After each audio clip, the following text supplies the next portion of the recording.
Yo, welcome back guys. For today's video, pupunta tayo ngayon sa shortcut papuntang San Mateo. So, ginagamit ko tong daan na to pag sobrang traffic sa main road. Samahan nyo ako guys, baybayin natin to.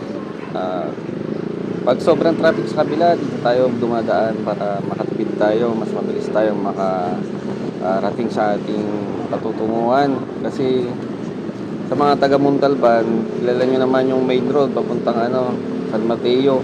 Sobrang traffic dito guys. Let's go! Pag galing mo sa highway, liliko ka sa may Petron, papasok pa dito. So, diretso mo yon, nakaliwa ka, dito na yung Daang Bakal. Ito yung sinasabi kong shortcut papuntang San Mateo. Yan. Bali, nyo to guys, parang residential, medyo maiksi yung daanan. Sa mga naka-motorcycle, pwede dito. Pero sa mga 4 wheels, pag dinagsan nyo to mga 4 wheels, medyo maiksi yung daanan. So, mahirapan at magkukos din ng traffic guys. Maluwag ngayon kasi ang oras natin is 1 o'clock. Kaya sobrang luwag. Tapos, ang araw is Sabado. Din talagang maluwag guys. And basta guys, pag nagbibiyahe tayo, lagi nating iisip yung kaligtasan natin. Keep safe lagi. Laging maingat tayo kasi 2 wheels ang dala natin guys. Vulnerable tayo sa mga disgrasya. Maaaring babangkain ka o ikaw yung babangga. Kaya dapat pag nagmaneho tayo guys, laging kondisyon ng ating katawan. Yan lagi ang napaka-importante guys. Yung laging mag-ingat tayo. Yan nga. Okay guys, malapit na tayo sa dinadaanan ng mga dump truck. Sa daan, kanto na papuntang Montalban Stadium. So yun guys, may kabisado anong pangalan ng kanto na to, pero ito yung nilalabasan ng mga malalaking truck o dump truck po. Yan, nandito tayo. Medyo lubak na guys kasi syempre malalaking sasakyan yung dumadaan. Yan na. Tuloy lang natin yung biyahe natin. Next na madadaanan natin ay yung tulay guys. Dadaan tayo sa tulay. So ito yung may ilog na madadaanan. Pangat lang guys. Hindi ko alam kung anong tulay ito, pangalan ng tulay, pero sa Daang Bakal pa rin guys. Ito tayo. Ito na yung tulay na sinasabi ko guys. Ilog to guys kasi, pero itong ilog na to, umaangat din to yung tubig pag sobrang lakas ng ulan. Yan, nakalagpas na tayo guys. So susunod naman na madadaanan natin kanto ay yung babagtasin na natin yung papuntang Montanya, kanto ng Burgos. Guys, bago yung Burgos, so dadaanan tayo. Maraming hams dito guys kaya inay-inay lang kayo sa pag throttle sa mga naka-motorcycle. Hinihinay lang guys. Kasi malalaki din yung mga humps dahil pagitan to ng mga residential. Naunahan naman natin yung guys.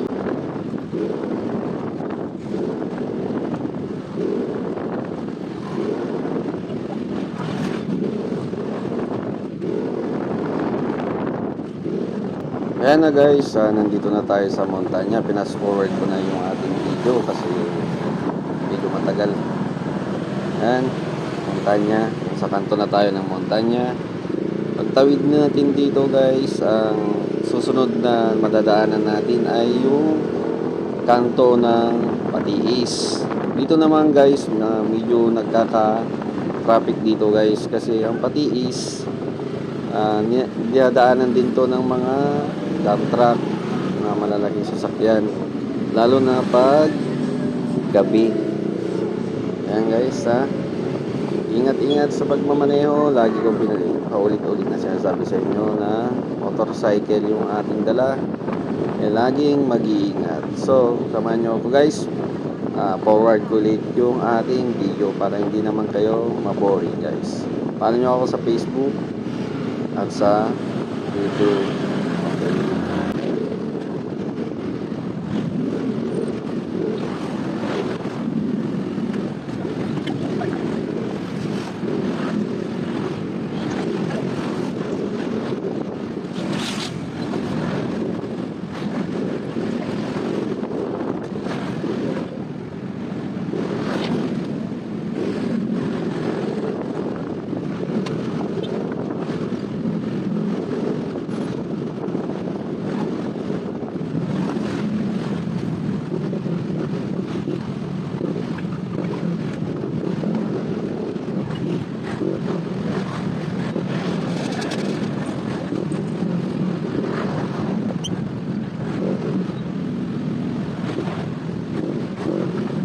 At yan guys, nandito na tayo sa Patis. Sobrang traffic kaya hindi ko rin recommend sa mga ibang motor, mga nagmumotor, di kaya mga 4-wheel driver na dadaan kayo dito tayo.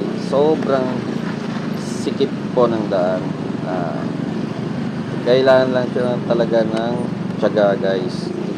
Tulad nito guys, nasa kanto tayo.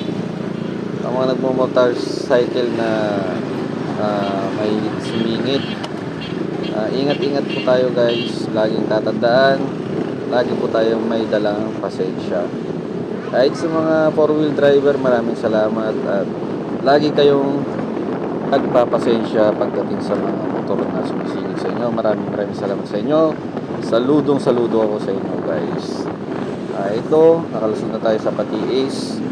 Ngayon, nandito na tayo sa San Mateo na to guys. Medyo may lilikuan tayong kanto na syempre hanap pa rin tayo ng malulusutan na medyo nakakatipid tayo ng oras dahil alternative ways natin. Yan guys, lagi natin isipin ng kaligtasan. Paulit-ulit natin yan sinasabi sa mga kapwa ko nagmumotor. Kaya pagliko natin dito guys, pupunta na tayo sa main road dahil yung main road talagang mas mabilis tayo dito guys dahil malapad po ang daanan.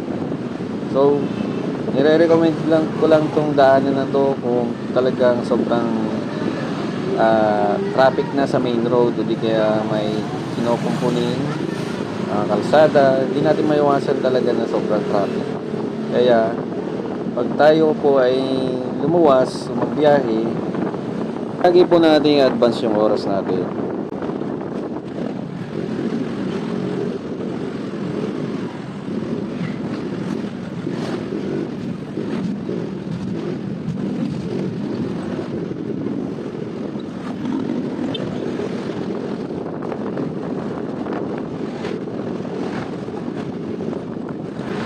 Finally guys, nandito na tayo sa main road ng San Mateo, sa may bandang munisipyo na to guys.